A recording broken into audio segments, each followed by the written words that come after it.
ঘুরতে যাও মানে নিজেকে একদম রিফ্রেশ রাখা, যেখানে কোনো টেনশনের জায়গাই থাকবে না, মাইন্ড থাকবে একদম ফ্রি মুডে।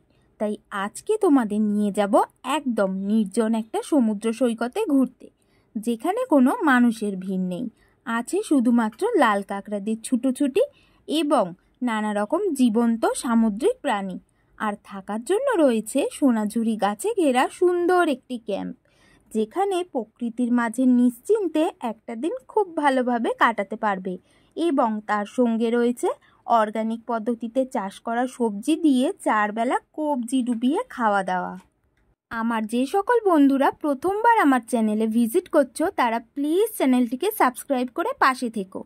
আর হাতে সময় থাকলে বেরিয়ে পড়তে পারো সাইট সিনের উদ্দেশ্যে। ঘুরে দেখে নিতে পারো বাঁকিপুর সমুদ্র সৈকত, দারিয়াপুর লাইট হাউস, পেটুয়া ঘাট এবং কপালকুণ্ডলা মায়ের পুরনো ও নতুন মন্দির। আরও একটি নতুন ভিডিওয় তোমাদের স্বাগত জানাই। আজকে আমরা চলে এসেছি নতুন এক সমুদ্র সৈকতের উদ্দেশ্যে। না তো এটা বকখালি, মৌসুমী, দীঘা কিংবা পুরী, আর না তো দুবলাগড়ি, বাগদা। আমরা চলে এসেছি কানাইচট্ট সি বিচের ধারে। তাহলে এই জায়গা পর্যন্ত আসতে তোমাদের গাড়ি ভাড়ার খরচ কত, কোথায় থাকবে সেইখানকার খরচ কত, সাইট সিনের খরচ কত, সমস্ত ডিটেলস থাকছে আজকের ভিডিওয়ে। তাই ভিডিওটিকে প্রথম থেকে শেষ পর্যন্ত দেখো, একদম স্কিপ না করে। যারা ট্রেনে করে আসবে তারা প্রথমে চলে আসবে কাঁথি স্টেশন, আর কাঁথি স্টেশনের বাইরে থেকে 10 টাকা করে টোটো ভাড়া দিয়ে চলে আসবে এই রূপশ্রী বাইপাসের সামনে। আর যারা কলকাতা থেকে বাসে করে আসবে তারা ডাইরেক্ট চলে আসতে পারো এই রূপশ্রী বাইপাস। বাস তোমাদের এই মোড়ে নামিয়ে দেবে, আর যে রাস্তাটা বেঁকে চলে গেছে ওটা দীঘা যাওয়ার রাস্তা। আগে থেকে ক্যাম্পে জানিয়ে রাখলে ওনারাই অটো পাঠিয়ে দেন পিকআপের জন্য। ভাড়া পড়ে 400 টাকা। এছাড়াও তোমরা শেয়ার অটোতে করেও চলে আসতে পারো এই জায়গায়। তার জন্য রূপশ্রী বাইপাস থেকে 25 টাকা মাথা পিছু অটো ভাড়া দিয়ে চলে আসতে পারো দৌলতপুরে।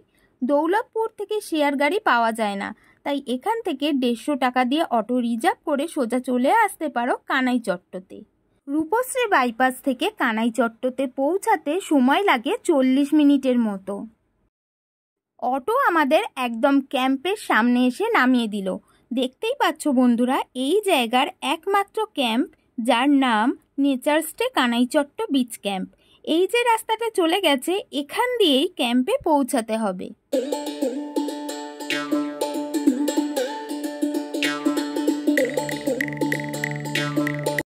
ক্যাম্পে এসে সমস্ত ফর্মালিটি ফিল আপ করে সোজা চলে গেলাম টেন্টে।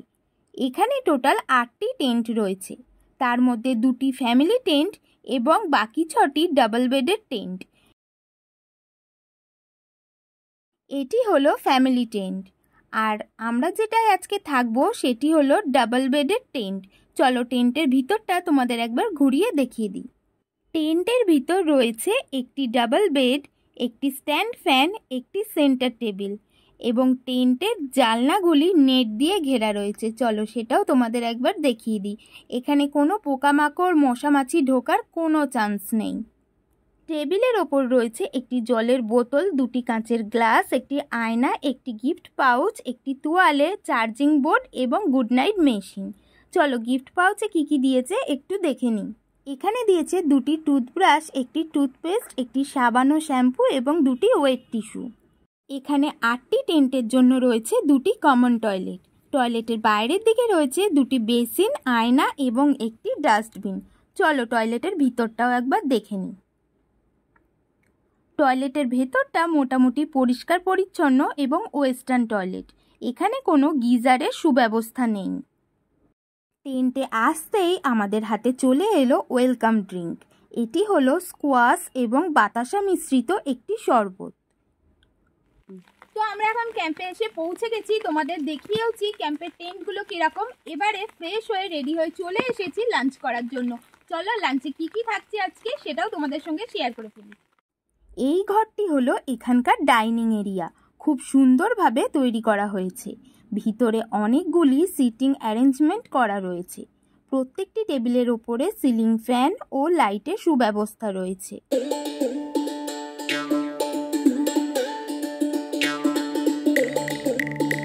তোমরা তোমরা দেখতেই পাচ্ছ এখানে আমাদের জন্য লাঞ্চ রেডি হচ্ছে। তো তোমাদের জানিয়ে দিই আজকের মেনুতে কি কি পদ রয়েছে। রয়েছে ভাত, সবজি, ডাল, উচ্ছে পেঁয়াজ ভাজা, আমুদে মাছ ভাজা, আলু ভাজা, পটল আলুর তরকারি, এক পিস বড় ভেটকি মাছের পেটি এবং চাটনি ও পাঁপড়। হাত মুখ ধোয়ার জন্য রয়েছে ছোট্ট একটি বেসিন। লাঞ্চের পর আমরা কৌতূহলবশত চলে এসেছিলাম ওনাদের বাগান দেখতে। গাছে কত ঝিঙে হয়েছে দেখো বন্ধুরা। আর পুকুরের এই পাটটাতে চাষ করা হচ্ছে ভেন্ডি, তারপরে রয়েছে চিচিঙ্গে, আরও রয়েছে, চলো তোমাদের দেখাচ্ছি, এইগুলো হলো কুঁদরি গাছ। বিশাল বড় কলা বাগান এই জায়গাটা দিয়ে। আর এটা হচ্ছে আদা গাছ, যারা চেনো না তারা ভালো করে দেখে নাও, আমিও ফার্স্ট টাইম আদা গাছ দেখলাম। আর এখানে চাষ করা হচ্ছে বেগুন, শিম, আর এই দিকটাতে পটল, আর গাছে ধরেছে অনেক পেঁপে, আর রয়েছে কুমড়ো, আর অসময়ের গোলাপ ফুল। আর এই পুকুরে চাষ করা হয় নানা রকম মাছের। বাগান থেকে ফেরার পথে দেখলাম এখানে কারেন্ট চলে গেলে জেনারেটরের সুব্যবস্থা রয়েছে। দেখো বন্ধুরা, গাছের ওপরে একটা হনুমান এসে বসেছে, কতটা দেখতে পাচ্ছ বলতে পারবো না। এটা হলো নেচারস্টে ক্যাম্প এই দিক দিয়ে। আর গেট থেকে বেরিয়ে এই দিকে রাস্তাটা ধরলেই সোজা চলে যাবে সমুদ্র সৈকতের দিকে। আমরা এখন লাঞ্চ করার পর বেরিয়েছি সমুদ্র সৈকতের দিকে যাওয়ার জন্য। চলো যাওয়া যাক। এই রাস্তাটা ধরে হেঁটে হেঁটে এলাম, আর সেই দূরে দেখা যাচ্ছে সমুদ্র। চারপাশে সারি সারি ম্যানগ্রোভ গাছ রয়েছে।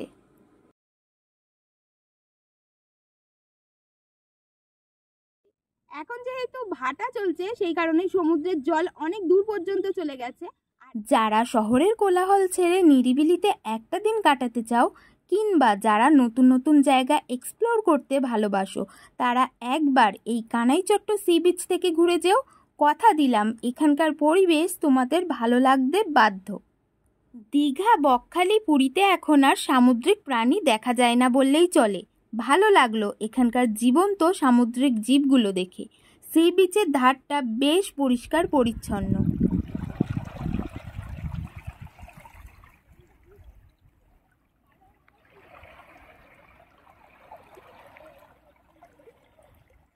সমুদ্র সৈকতের ধারে বেশ কিছুক্ষণ কাটিয়ে আমরা আবার ফিরে যাচ্ছি ক্যাম্পের দিকে।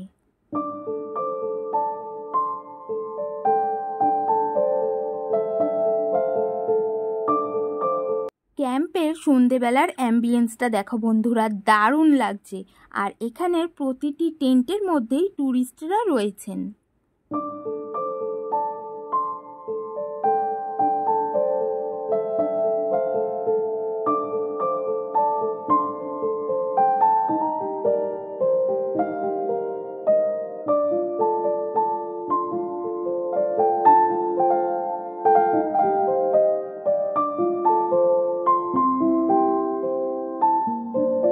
সমুদ্রের ধার থেকে ঘুরে এসে রুমে কিছুক্ষণ ঘুমিয়ে পড়েছিলাম। তারপরে হঠাৎই এখানকার যিনি এই ক্যাম্পটা দেখাশোনা করেন তিনি গিয়ে ডাকলেন যে সন্ধেবেলার স্ন্যাক্সটা খেয়ে আসবেন চলুন। তো দেখলাম সন্ধেবেলা মুড়ি, চানাচুর, পেঁয়াজের পকোড়া আর এক কাপ লিকার চা দিয়েছে।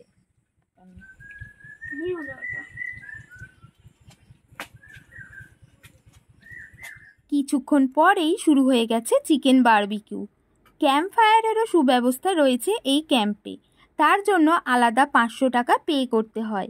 যেহেতু বাইরে বৃষ্টি পড়ছে তাই আর আজকে ক্যাম্প ফায়ার করা যাবে না।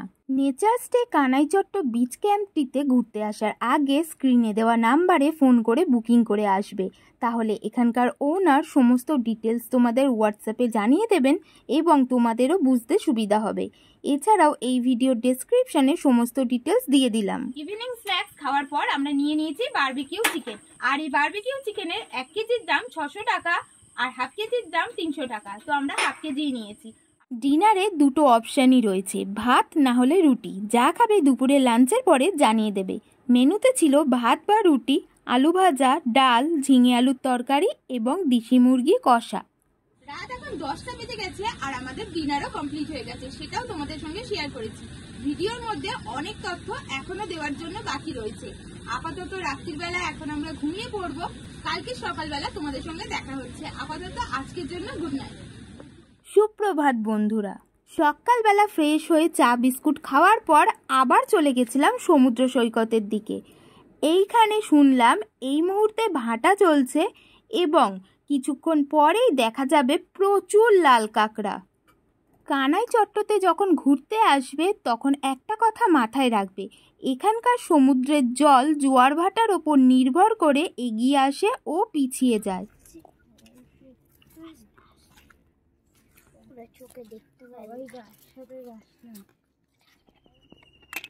দেখো বন্ধুরা, দূরে কত লাল কাঁকড়া, যত দূর চোখ যায় তত দূর লাল কাঁকড়া। এই দেখো বন্ধুরা, কত লাল কাঁকড়া যাচ্ছে, সামনে গেলেই পালিয়ে যাচ্ছে। আমাদের জুম করে দেখাই, দেখো কত লাল কাঁকড়া, দেখো ছোটাছুটি করছে। সেই পাড়ে দেখো কত লাল কাঁকড়ার ভিডিও ক্যাপচার করার জন্য আমার মোবাইল ফোনটা একটা জায়গায় সেট করে দেবো।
छोटा बड़ी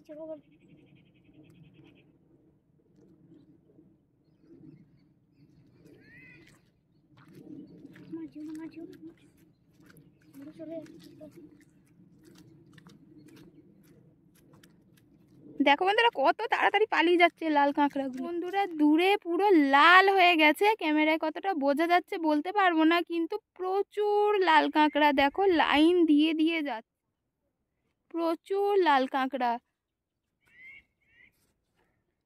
লাল কাঁকড়া তো তোমাদের দেখালাম, এবার দেখাবো জেলেদের মাছ ধরা। একটা ভাই আমাদের কাঁকড়া এনে দেখাচ্ছে। এই কাঁকড়াগুলো সামুদ্রিক কাঁকড়া, এগুলো খাওয়া যায়।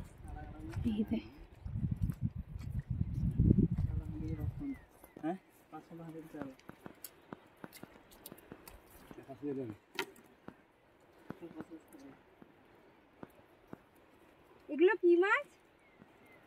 এগুলো ডিমরে। আচ্ছা, ডিমরে মাছ। হ্যাঁ, এগুলো কি এবার আপনারা বিক্রি করবেন? হ্যাঁ, ট্যাংরা মাছের মতন দেখতে না? মরেনি বেঁচে যাবে, যেই জোয়ার আসবে চলে যাবে।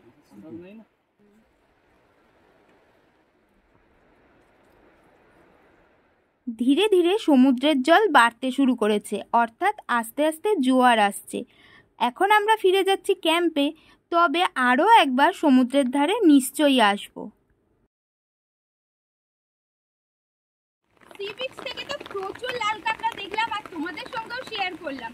এবারে ক্যাম্পে ফিরে এসে ঝটপট রেডি হয়ে গেছি, এবার যাবো ব্রেকফাস্ট করতে। ব্রেকফাস্টে কি কি রয়েছে চলো তোমাদের সঙ্গে শেয়ার করি। ব্রেকফাস্টের মেনুতে রয়েছে রুটি বা লুচি, আলুর তরকারি, একটা সেদ্ধ ডিম আর একটা মিষ্টি। এই নেচার স্টে কানাইচট্ট বিচ ক্যাম্পে চেক ইন টাইম হলো দুপুর 12টা আর চেক আউট টাইম হলো পরের দিন সকাল 10টা।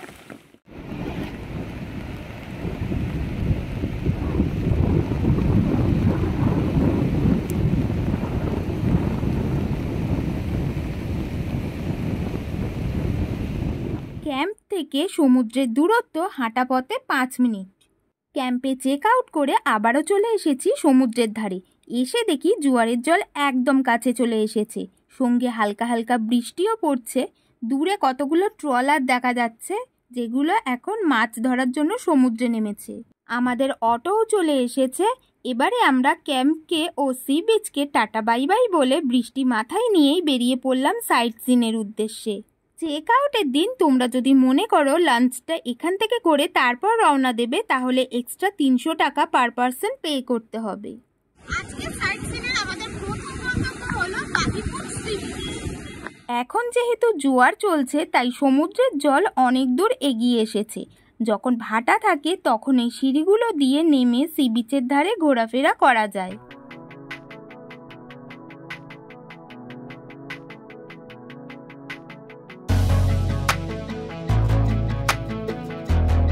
বাঁকিপুর সমুদ্র সৈকত দেখার পর আমরা এখন চলে এসেছি কপালকুণ্ডলা মায়ের নতুন মন্দির দর্শনে।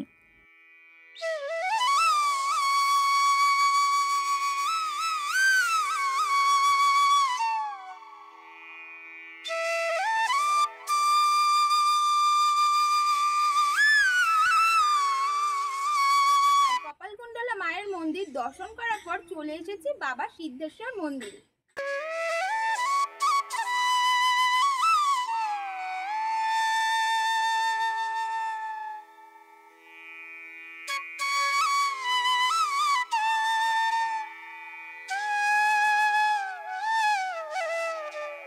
সিদ্ধেশ্বর মন্দিরের গা ঘেঁষে যে রাস্তা চলে গেছে সেখান থেকে 2-3 মিনিট হাঁটা পথেই পড়বে কপালকুণ্ডলা মায়ের আদি মন্দির।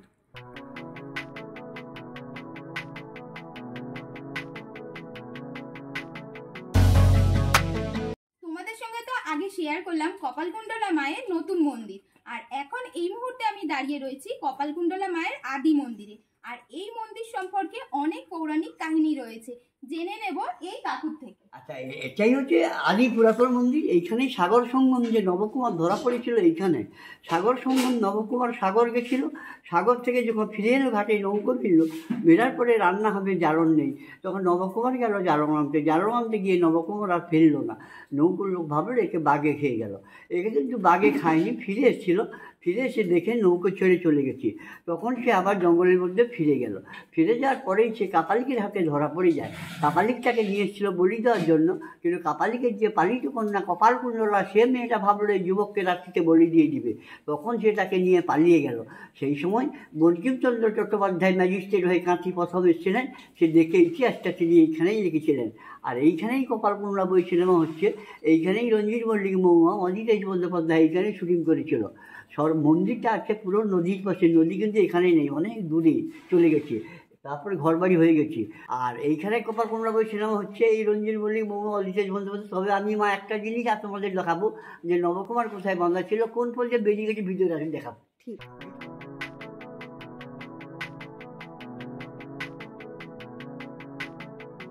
এখানে গাড়ি পার্কিং এর জন্য কত করে লাগে? 30 টাকা।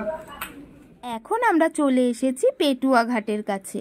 পেটুয়া ঘাট মৎস্য বন্দর হলো পূর্ব মেদিনীপুর জেলার পেটুয়া ঘাটে রসুলপুর নদীর মোহনার কাছে গড়ে ওঠা একটি মৎস্য বন্দর। এই পেটুয়া ঘাট বন্দরটি ভারতের বৃহৎ মৎস্য বন্দরগুলির মধ্যে একটি। সকালে যে ট্রলারগুলো মাছ ধরতে দেখা যাচ্ছিল সমুদ্রের মাঝখানে, সেই ট্রলারগুলোই এখন পেটুয়া ঘাটের কাছে এসে দাঁড়িয়ে রয়েছে। রসুলপুর নদীতে নৌকা বিহারও করা যায়, তার জন্য আগে যেই ক্যাম্পে থাকবে সেখানে জানিয়ে রাখলে ওনারাই ব্যবস্থা করে দেন। এছাড়া নিজেরা এসেও কথা বলে বুকিং করে যেতে পারো। 8 টাকা দিয়ে নদী পার হয়ে ওপারে গিয়ে ঘুরে দেখে আসতে পারো হিজলি শরীফ ও পীর বাবার মাজার। হাতে সময় থাকলে পেটুয়া ঘাট দেখার পর ঘুরে আসতে পারো ভারতের প্রথম ডাকঘর, খেজুরি নদী, খেজুরি ফরেস্ট অফিস এবং পার্ক।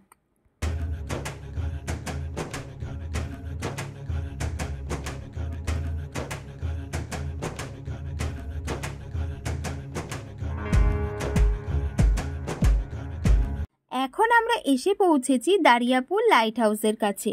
এখানকার প্রবেশ মূল্য পার হেড 10 টাকা করে, আর এটি খোলা থাকে প্রতিদিন বিকেল 3:30 থেকে 5:30 পর্যন্ত।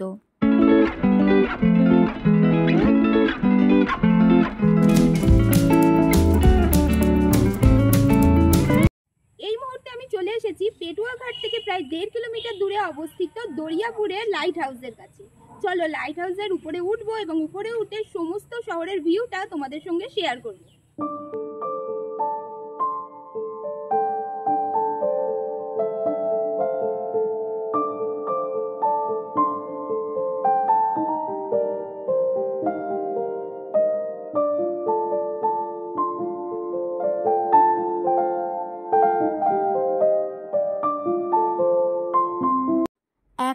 চলে এসেছি লাইট হাউসের একদম টপে। এখান থেকে পুরো শহরের ভিউটা জাস্ট অসাধারণ লাগছে।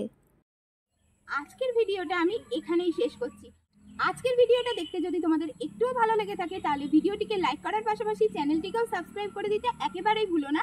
তোমাদের সঙ্গে দেখা হচ্ছে নতুন কোনো জায়গায় নতুন কোনো ভিডিও নিয়ে। তোমরা ভালো থেকো, সুস্থ থেকো এবং খুব আনন্দে থেকো। টাটা।